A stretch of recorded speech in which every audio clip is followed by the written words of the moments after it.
E aí, pessoal, beleza? Concurso para o cargo de escrevente técnico judiciário do Tribunal de Justiça do Estado de São Paulo, o ano é 2018.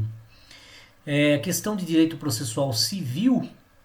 Vamos à questão. Processam-se durante as férias forenses, onde as houver, e não se suspendem pela superveniência delas. Ou seja, ele está perguntando quais são os atos processuais que ocorrem mesmo durante as férias forenses, tá? Vamos lá.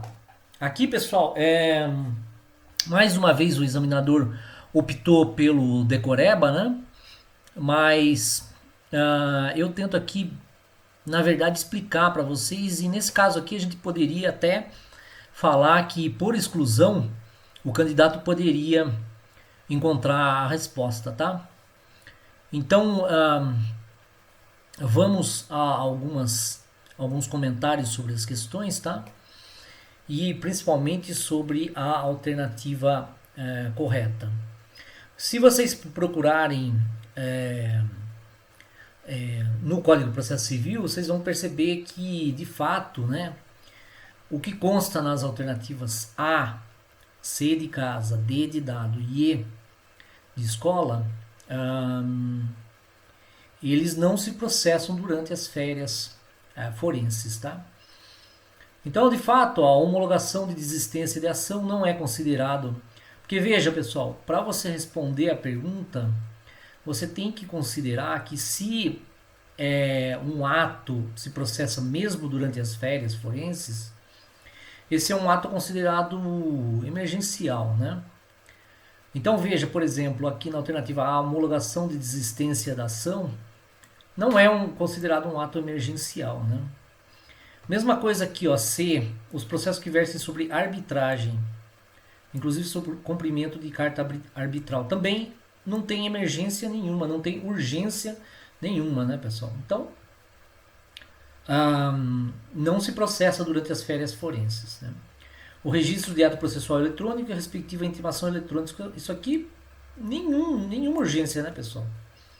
Realização de audiência cujas datas tiverem sido designadas também.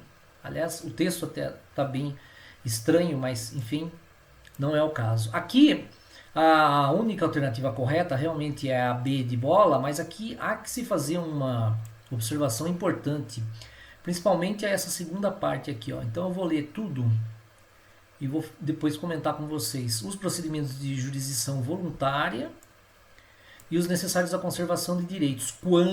Essa aqui é a parte mais importante da alternativa, quando puderem ser prejudicados pelo adiamento. Por quê? Aqui, pessoal, ele está dando a dica, né, para vocês, né? Está falando, ó, quando um ato for prejudicado pelo adiamento, então ele se processa durante as férias.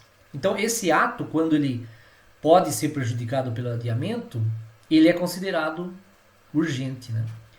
Pessoal, procedimentos de jurisdição voluntária aqui, existem dois procedimentos na justiça, tá? O procedimento de jurisdição contenciosa e o voluntária. E o procedimento de jurisdição voluntária.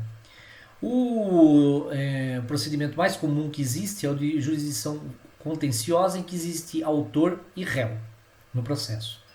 Nesses casos aqui não existe autor e réu, mas a lei exige que o procedimento passe pelo Poder Judiciário para que o ato seja válido. Por exemplo, uma interdição de um incapaz, né?